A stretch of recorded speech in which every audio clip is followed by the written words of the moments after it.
Hello बच्चों, तो आज हम आपके लिए लेके आए हैं एक नया video lecture parallel plate capacitor. इससे पहले वाले वीडियो लेक्चर्स में हमने देखा कि कैपेसिटर क्या होता है और उसका इंट्रोडक्शन सीखा और कैपेसिटेंस के बारे में भी सीखा।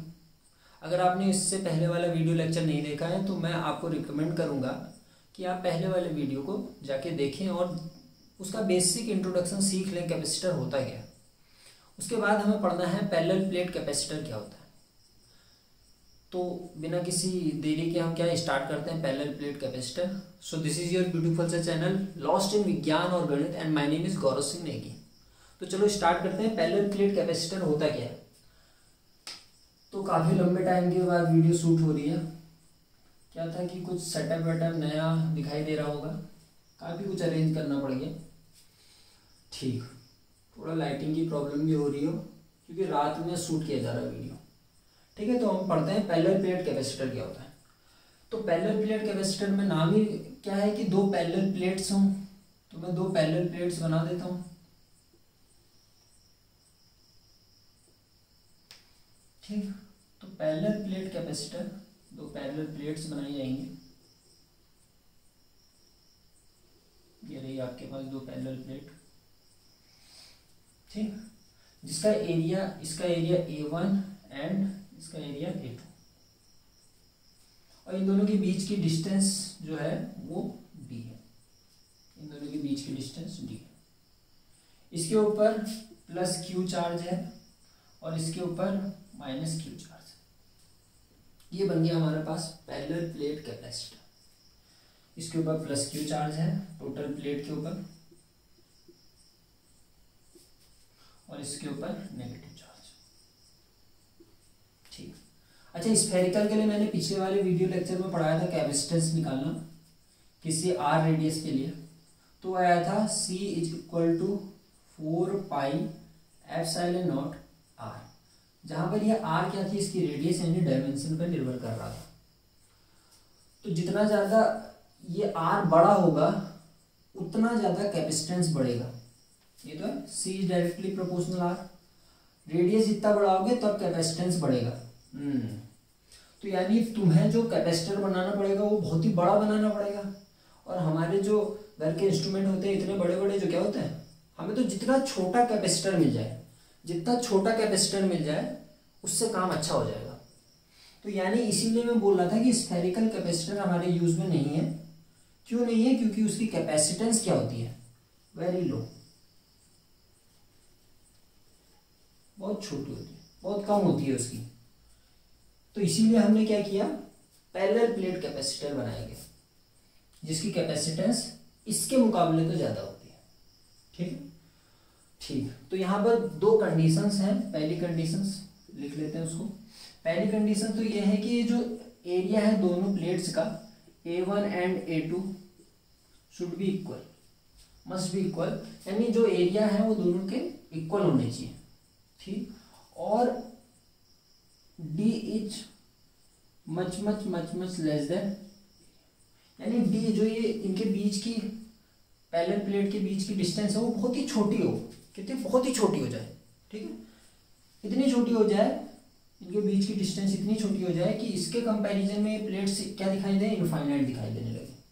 ठीक है, तो हमें यहाँ पर भी अभी पैरेलल प्लेट कैपेसिटेंस की, कैपेसिटर के द्वारा कैपेसिटेंस निकालना है, जो कि होता है Q अपॉन, ये तो फॉर्मूला होता है। ठीक है, अभी कहाँ से आया ये डेरिवेशन, इसका कोई डेरिवेशन नहीं है, ये डिफाइंड है। ठीक है, C is equal to Q upon V होता है। जो कैपेसिटेंस होता है वो चार्ज पर पोटेंशियल होता है। ठीक हो गया। अच्छा, तो मेरे को चार्ज निकालना है, तो क्या करना है, कैपेसिटेंस निकालना है।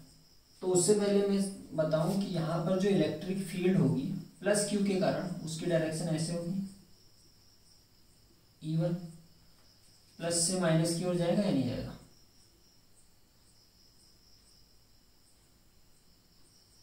ठीक है। तो प्लस Q के कारण, जो प्लस Q के कारण इलेक्ट्रिक फील्ड की डायरेक्शन E1 इस डायरेक्शन में होगी और माइनस Q के कारण रेडियली इनवर्ट अंदर की ओर होगी, यानी E2। दोनों की डायरेक्शन सेम की ओर होगी, सेम साइड की ओर। अच्छा, ठीक है। पैरेलल प्लेट के कारण इलेक्ट्रिक फील्ड की इंटेंसिटी निकालना आता है। पैरेलल प्लेट के कारण इलेक्ट्रिक फील्ड की intensity, electric field and charges वाले लेक्चर्स में सिखाया था गॉस लॉ के आगे। क्या आती थी? इलेक्ट्रिक फील्ड की इंटेंसिटी आती थी E is equal to sigma upon 2 2 और जहां पर एप्सिलॉन क्या होता था? एप्सिलॉन क्या होता था? Charge per unit, charge per unit area. ठीक है, याद आ रहा है?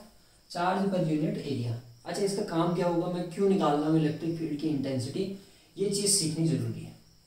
इलेक्ट्रिक फील्ड की इंटेंसिटी निकालने के बाद मेरे को E और V के बीच में एक रिलेशन आता है, V is equal to E cross R का।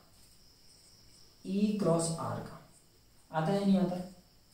ठीक है, हमारे पास चार्ज पता है हमें, और E क्रॉस V, E हम निकाल लेंगे, R क्या है उसके बीच की डिस्टेंस जो कि हमें D पता है, तो V की वैल्यू हम यहाँ पे पुट कर देंगे और C equal to Q upon V से हम कैपेसिटेंस निकाल देंगे। समझ में आ गया? हम E क्यों बता रहे हैं, हम क्यों E को क्यों निकाल रहे हैं? तो पैरेलल प्लेट कैपेसिटेंस हम कैसे निकालेंगे? पहले हम इलेक्ट्रिक फील्ड निकालना चाह रहे हैं। इलेक्ट्रिक फील्ड निकाल क्यों रहे हैं? क्योंकि हम पोटेंशियल निकालना चाहते हैं, क्योंकि हमें पास पता है कि इलेक्ट्रिक फील्ड और पोटेंशियल के बीच में एक रिलेशन होता है। तो उसी रिलेशन का यूज करके हम कैपेसिटेंस वाले फॉर्मूले में रख देंगे और कैपेसिटेंस निकाल देंगे पैरेलल प्लेट का। ठीक हो गया? इतनी बात समझ में आ गई? अच्छा, इसके कारण जो E1 रहेगा वो कितना रहेगा? Sigma upon 2 epsilon. और इसके कारण क्या रहेगा? इसके कारण E2 के कारण भी तो वही रहेगा, E2 के कारण सिग्मा अपॉन 2 एप्सिलॉन। अच्छा, सेम डायरेक्शन में है तो नेट इलेक्ट्रिक फील्ड क्या होगा? तो net electric field E net is equal to क्या होगा? E1 plus E2। Same direction में सिंपली ऐड हो जाएंगे वेक्टर फॉर्म में। ठीक है, तो ये हो जाएगा sigma upon 2 epsilon plus sigma upon 2 epsilon. दोनों ऐड होके क्या हो जाएंगे? दोनों ऐड होके सिग्मा अपॉन एप्सिलॉन हो जाएगा। ठीक हो गया? तो सिग्मा अपॉन एप्सिलॉन आ गया। इलेक्ट्रिक फील्ड की इंटेंसिटी आ गई। इस वाले फॉर्मूले में पोटेंशियल निकाल लेते हैं। इलेक्ट्रिक फील्ड की इंटेंसिटी निकालते हैं, पोटेंशियल निकाल लेते हैं। यहां पर लिख देता हूं। ठीक है, तो V इज इक्वल टू क्या हो जाएगा? V is equal to E कितना है? Sigma upon epsilon naught into R। R क्या है? Distance between two parallel plates, तो यानी D। तो पोटेंशियल हमने निकाल दिया। अब इस इक्वेशन में हम रख देंगे putting this value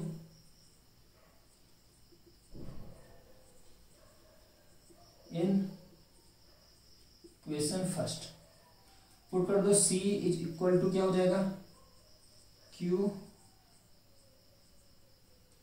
C is equal to Q upon V। V कितना है? Sigma upon epsilon naught into D। ठीक है, ठीक हो गया। ये चीज ऊपर आ जाएगी तो ये हो जाएगा C is equal to sigma Q upon epsilon naught Q upon sigma D। Sigma होता क्या है? चार्ज पर यूनिट एरिया, यानी इसको लिखोगे सिग्मा इज इक्वल टू क्या होता है? चार्ज पर यूनिट एरिया, यानी Q अपॉन एरिया A।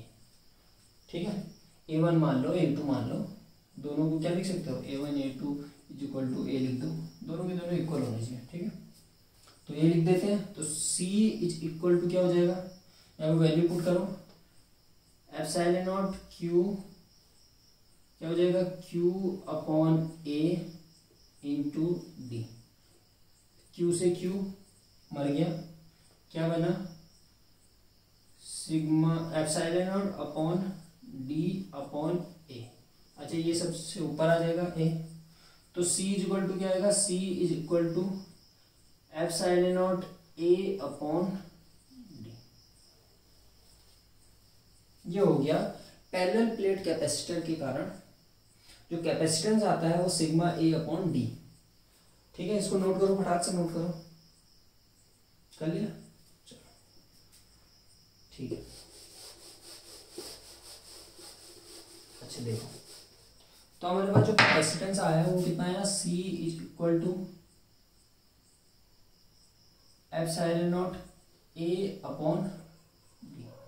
ठीक है, तो यानी जो एरिया, प्लेट का एरिया जितना ज्यादा बड़ा होगा कैपेसिटेंस उतना ही बड़ा होगा। यहीं से बात समझ में आ रही है ना, एरिया जितना ज्यादा बड़ा होगा कैपेसिटेंस बढ़ेगा। डी जितना छोटा हो, इन दोनों के बीच की डिस्टेंस जितनी ज्यादा छोटी हो कैपेसिटेंस उतना ही बढ़ेगा। तो यानी कैपेसिटेंस बढ़ाने के लिए हमें क्या याद रखना है, कैपेसिटेंस अगर बढ़ाना है तो एरिया को बढ़ाना पड़ेगा और जो बीच की डिस्टेंस है उसको घटाना पड़ेगा, क्योंकि हमें दिखाई दे रहा है कि C is directly proportional A and C is indirectly proportional D। D के इनडायरेक्टली प्रोपोर्शनल है और एरिया के डायरेक्टली प्रोपोर्शनल है। इतनी बात समझ में आ गई कि हमें D को छोटा रखना है, जितना छोटा होगा, समझ में आ रही बात, ये जितना ज्यादा छोटा होगा तो कैपेसिटेंस उतना ही ज्यादा बढ़ेगा। और ये जो एरिया, ये प्लेट्स हों जितनी ज्यादा बड़ी हो कैपेसिटेंस उतना ही बढ़ेगा। अब क्या होता है कि इंस्ट्रूमेंट में एरिया तो हम इसको बढ़ा नहीं सकते ज्यादा, छोटे छोटे होते हैं कैपेसिटेंस, छोटे छोटे, तो हम क्या करते हैं इन दो प्लेट के बीच की डिस्टेंस को बहुत छोटी कर देते हैं, बहुत ही छोटी।